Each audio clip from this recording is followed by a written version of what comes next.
Hello everybody, welcome to my channel Chapter Chat and my name is Pushpanjali. Today we'll read a famous poem, Song of Myself by Walt Whitman. Walt Whitman is a famous American poet and essayist. He was born in 31st May 1819 and he died on 26 March 1892. So this particular poem, the Song of Myself, this was published in 1855 in Leaves of Grass, and this is a very famous poem, and this particular poem has inspired many people. Like this Song of Myself has inspired American literary movement, modern poetry, the Beat generation, and the confessional poetry. Means this particular poetry has inspired a lot of people to think life and the realities of everyday life in a new way. People started taking life in a different way.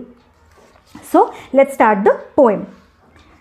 I celebrate myself and sing myself. So here in this particular poem, the poet, the Walt Whitman, he is trying to celebrate his life. The center character or the central element of this poem is life itself, celebrating his own life.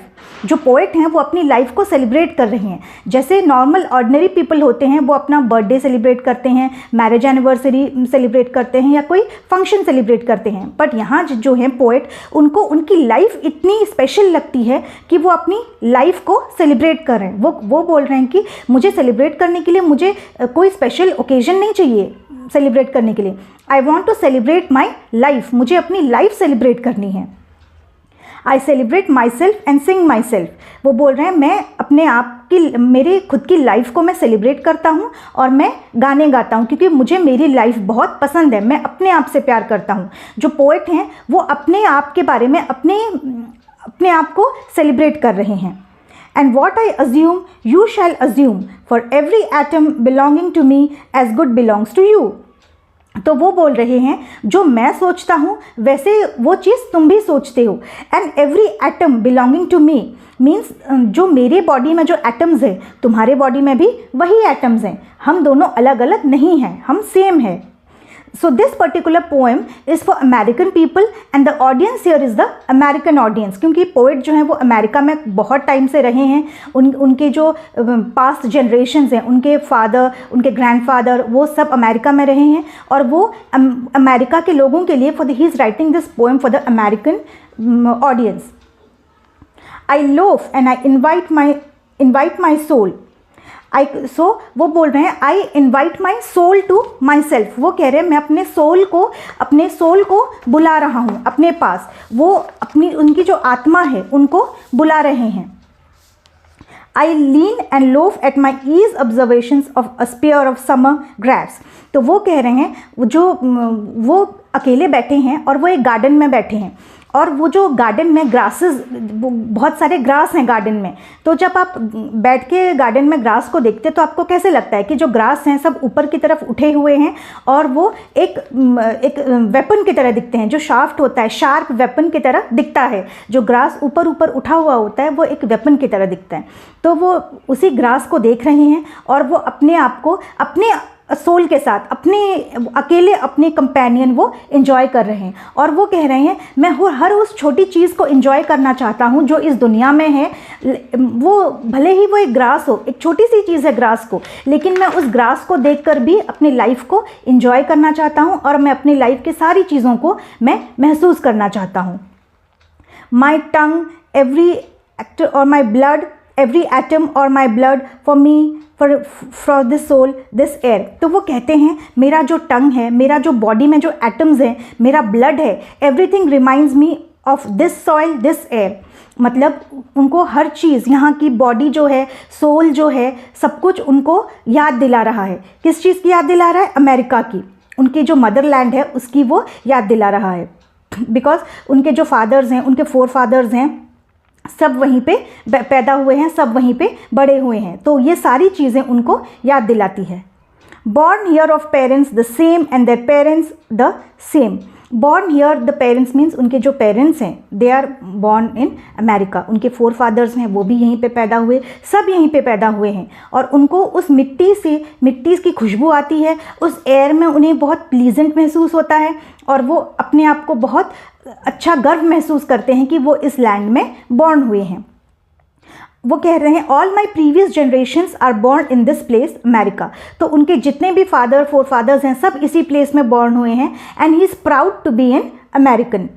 Now I am 37 years old in perfect health begin. तो अब वो कह रहे हैं, अब वो 37 years के हैं और वो उनकी हेल्थ अभी बहुत अच्छी है, ही इज़ परफेक्ट हेल्थ में है वो अभी, और वो चाहते हैं कि उनकी लाइफ जो अभी उन्होंने सोचना शुरू किया है अपने बारे में, वो जो अपने बारे में सोच रहे हैं, इस चीज़ को वो आगे कंटिन्यू करना चाहते हैं। उनका हेल्थ, उनकी जो माइंड है, उनका जो अपने बारे में वो जो सेलिब्रेट कर रहे हैं एवरीथिंग, तो ये चीज़ को वो आगे भी कंटिन्यू करना चाहते हैं। Hoping to cease not till that. तो hoping to cease means he wants to continue this one till his death. वो अपनी डेथ तक भी इस चीज़ को कंटिन्यू रखना चाहते हैं, वो आगे ये चीज़ बंद नहीं करेंगे। Creeds and souls in abeyance. Creeds and schools means creeds and schools in abeyance. Schools means religion and caste. यहाँ पे वो रिलीजन एंड वो बोल रहे हैं कि रिलीजन और कास्ट जो है वो एक हर्डल है। आज की दुनिया में जब पोइट थे इस पोएम को लिख रहे हैं, पोएट ये चीज़ कह रहे हैं कि आज की दुनिया में रिलीजन क्या है, कास्ट क्या है, ये जो हायरार्की होती है, अपर क्लास लोअर क्लास, ये सब चीज़ एक सीरियस इशू है हमारे सोसाइटी में।